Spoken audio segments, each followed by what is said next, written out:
Hi, homeschool mom and dads. I want to come and do a video response about homeschool burnout.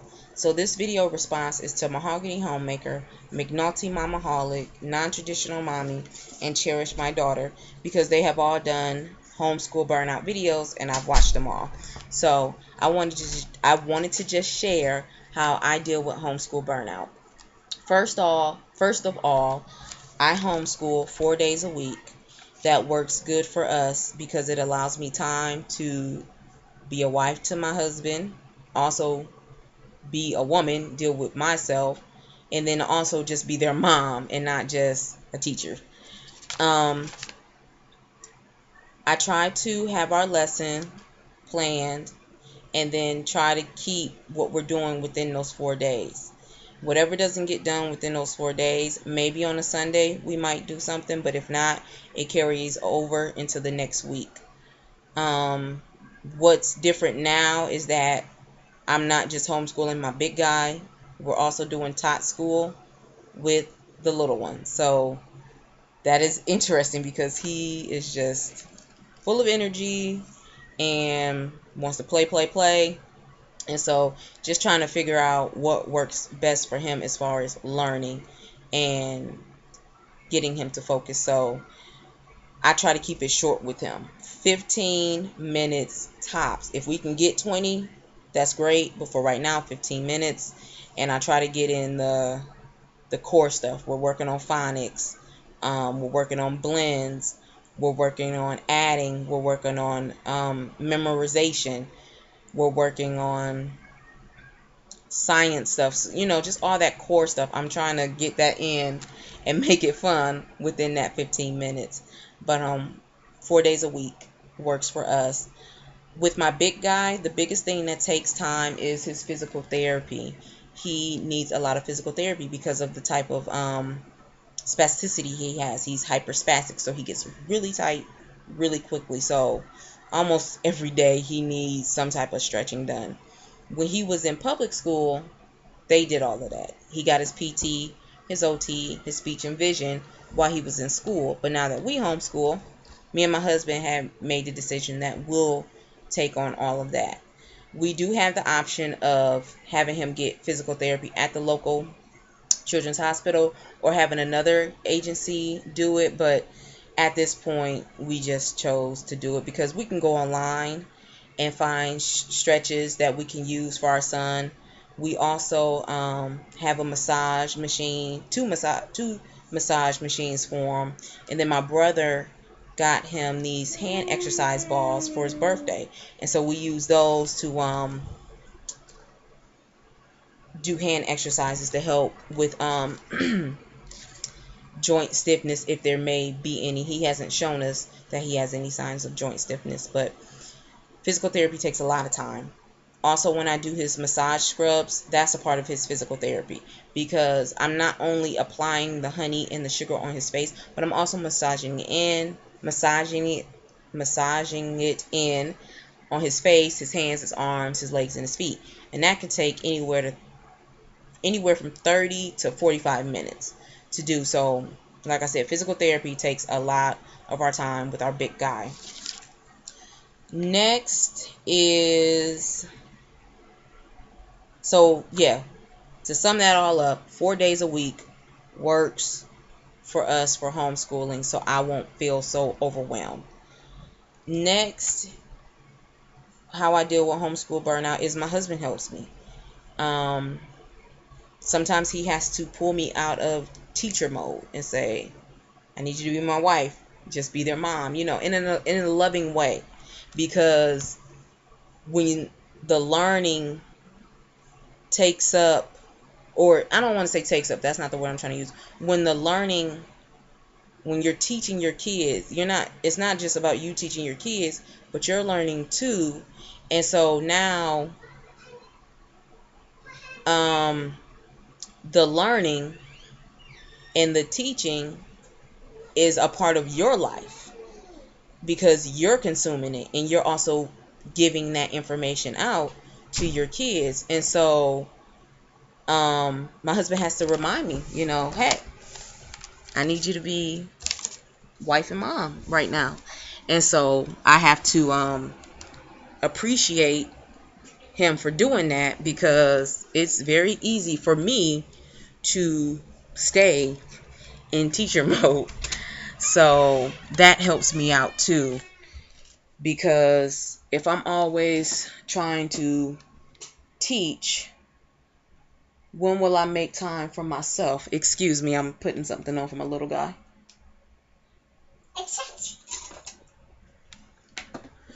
So my husband helps me stay on track. Also, he helps me with making sure I make time for myself. And how I make time for myself is by going to work out and doing crafts and going thrifting and going to yard sales. Like, those things for me are I don't know, honey. Those things for me are therapeutic and helps me to I'm sorry, there's a lot of and ahs in this video because I'm trying to get back into a comfortable position. So anyway, going to work out, doing crafts, going thrifting, going to yard sales. Those are the things that help me to relax. And also, it allows me to... No, sir. Okay, you want to show Lion? Go ahead and show Lion real quick. There he is. Everybody, this is Lion. Okay, baby. All right. Go back and watch Handy Manny. Okay, you're gonna fall. You're gonna fall. Okay, be careful. Those are things that help me deal with me. It allows me, especially like when I go crafting and thrifting, it allows my creative juices to get flowing, and it allows me to see who I am and what I like and what has changed about me as far as styles and ideas.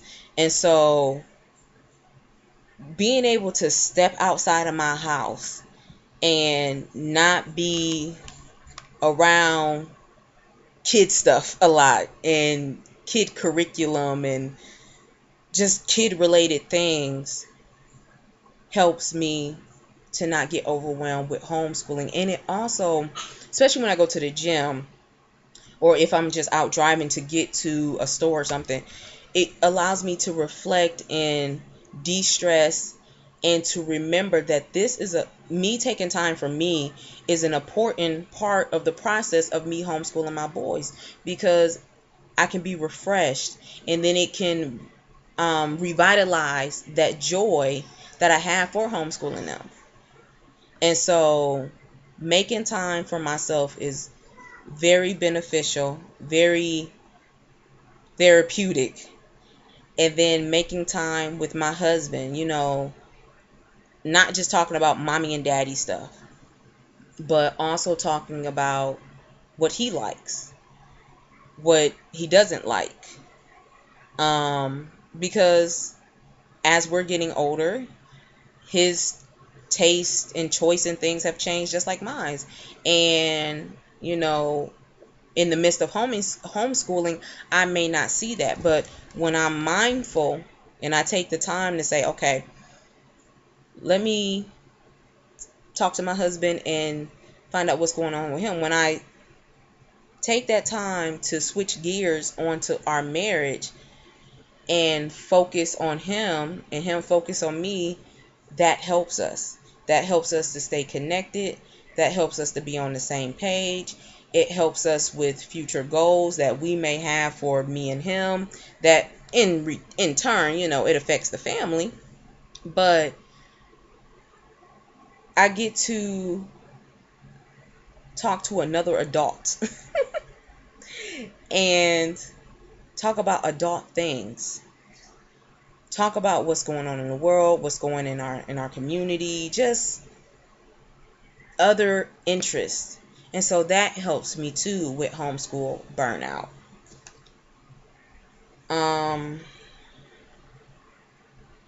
What else? I think that's really it right now. Those are the things that I do to help with homeschool burnout. my little 3-year-old is getting a little testy. Like I was telling you guys earlier, he likes to move around a lot. And so, oh, no. That's what I wanted to say. I wanted to switch gears to my 3-year-old. That's what I wanted to say. With him, because he's verbal and, basically able-bodied and typical, he can vocalize to me, "Mommy, I don't want to do this," and act out and all that stuff. So dealing with that while I'm homeschooling him it's posed a challenge, but it's also made me dig down deeper and say, I'm not giving up. We're not giving up. Because I've heard some moms say, especially with little boys, I would like to homeschool, but I don't know if he would listen to me. And thankfully for me, I have my husband. These other moms that have said that to me, they're single moms. And so I understand where they're coming from. But then again, I don't, because I have help. Because I have my husband. So that thought kind of creeped in my mind, like, oh, he's not going to listen to me. But then I had to remember I got my husband to reinforce. And so what I tell my youngest son is, you may act up. You may not listen. That does not mean we're not going to finish what we started. And a part of learning is discipline. Sometimes in the midst of us doing something, he's acting up and I've given him warnings and he's just pushing the boundaries. So I have to tell him, okay, you have to have a timeout. Don't do that, honey. You have to have a timeout and get yourself together. And when he's had that timeout and he's shown me that he's ready to come back and listen, then we'll proceed on. No, honey, no. Then we'll proceed to finish the lesson. But I let him know, if you act up, that does not mean we're going to stop. We're going to finish what we started. And that helps me, because I don't allow his behavior to take me to an unhealthy place of, this is too hard, I don't know if he's ever going to get it from me, and then just being upset. I try not to allow his behavior to take me to that negative place. And so timeouts in the midst of learning, that's what we got to do. And when need be, my husband will jump in and he will intervene and help. And so that helps me. Also, with him being 3, well, even before he was 3, probably when he was like 2, maybe, because he could talk a little at 2. Our son was still in school, and so he remembers his big brother getting on the bus and the ramp coming down, the lift coming down, and them wheeling him up on the bus. My 3-year-old remembers when we would go up to the school and visit a lot, to see what was going on with brother, and just to be a visible presence at the school. That's another thing I've noticed. Sidebar. That's another thing I've noticed within the special needs community. You don't see a lot of the parents going up to the school. Like, we were there a lot. They knew who we were. We made our presence known. But anyway, but my 3-year-old, he remembers those things. And then the shows he watched, Daniel Tiger and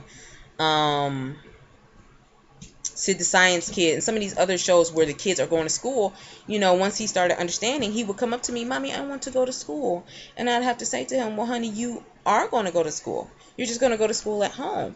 And Mommy, I want Daniel Tiger. Okay, in a little bit, honey. But those images on those shows put in our kids' mind, I have to leave to go to school. I have to go to school. I have to go to a building where there's going to be other kids. That's how I learn. And I had to let him know, honey, you can be taught at home. There's other kids that get taught at home. And they do see other kids. I mean, that's not the biggest thing. Like, I'm not even going to talk about the socialization thing, because that's been talked about a lot. And I'm not going to go into that right now. But I'm going to have to come back and finish this.